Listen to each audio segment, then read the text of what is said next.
বন্ধুরা, আজ আমি ঠাকুর শ্রীরামকৃষ্ণের কিছু অমৃত কথা পাঠ করব। যদি আপনাদের ভালো লাগে তাহলে আমার চ্যানেলটি আপনারা সাবস্ক্রাইব করে দেবেন।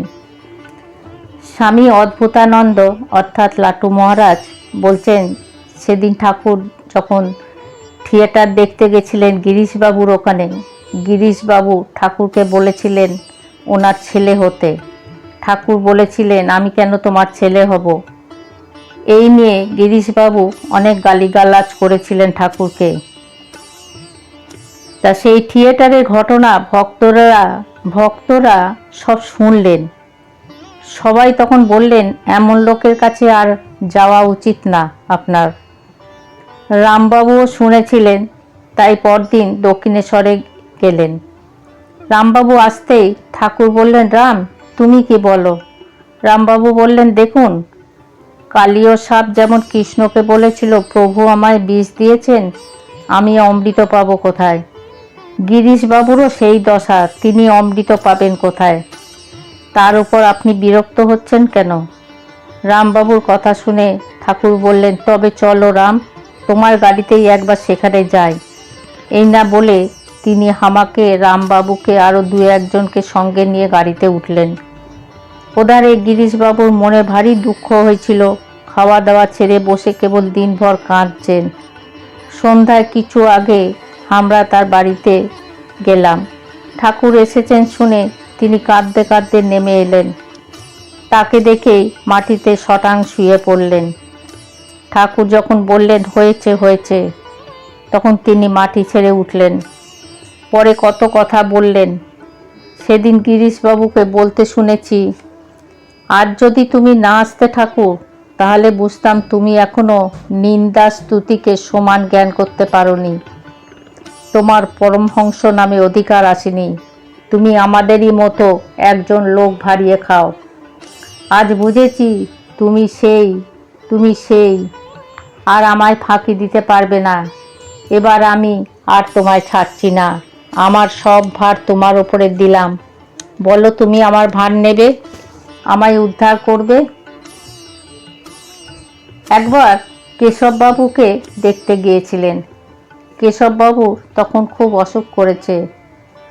ঠাকুর এসেছেন শুনে কেশববাবু ওপর থেকে নিচে নেমে এলেন।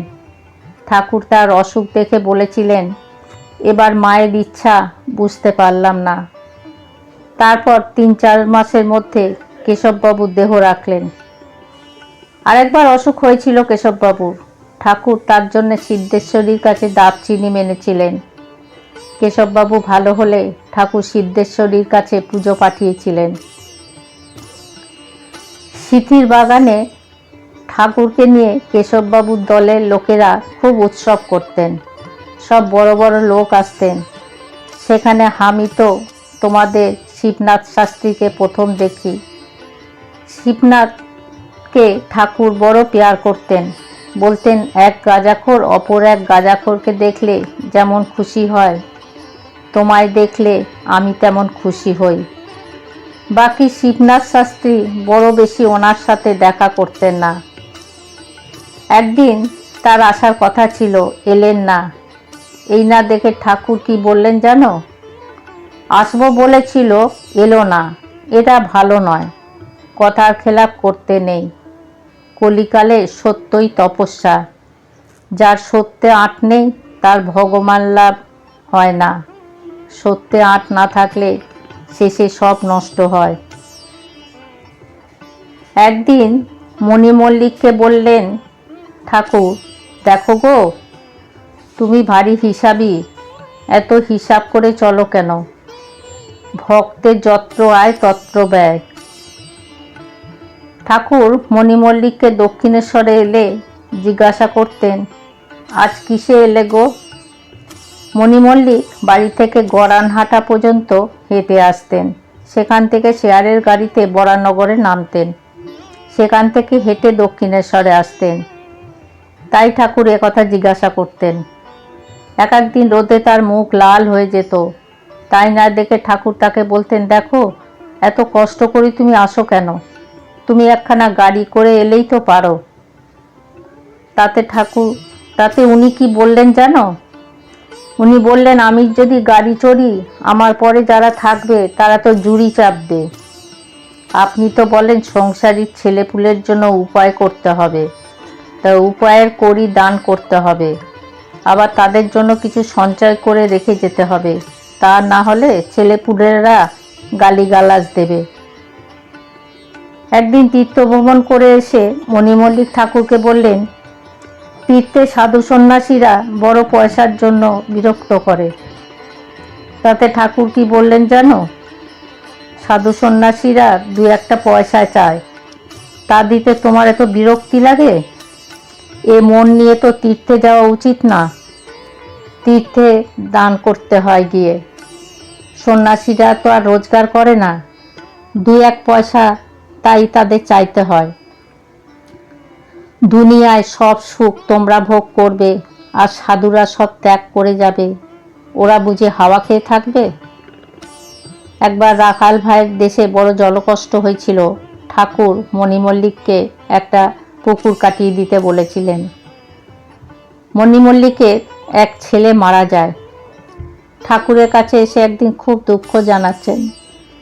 ঠাকুর সব শুনে একখানা গান জুড়ে দিলেন, তাতেই মণিমল্লিকের দুঃখ কমে গেল। আমাদের নিয়ে ঠাকুর শোভাবাজার বেনেটোলায় যেতেন। অদরবাবুর বাড়িতে ঠাকুর কলকাতার বৈঠকখানা বলতেন।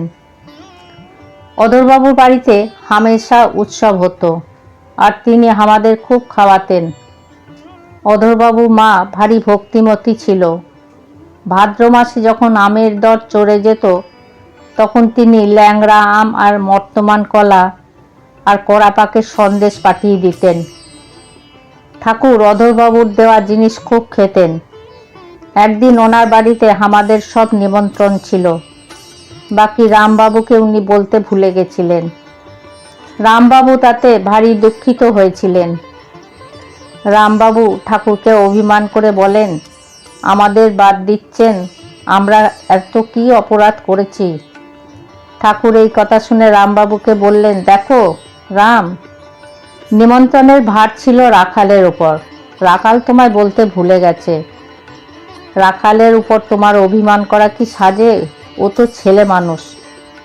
এ কথা শোনবার পর রামবাবুর বাড়িতে অধরবাবু নিজে গিয়ে নিমন্ত্রণ করে এসেছিলেন। বন্ধুরা, আজ আমি পাঠ এখানেই শেষ করলাম। জয় ঠাকুর, জয় মা।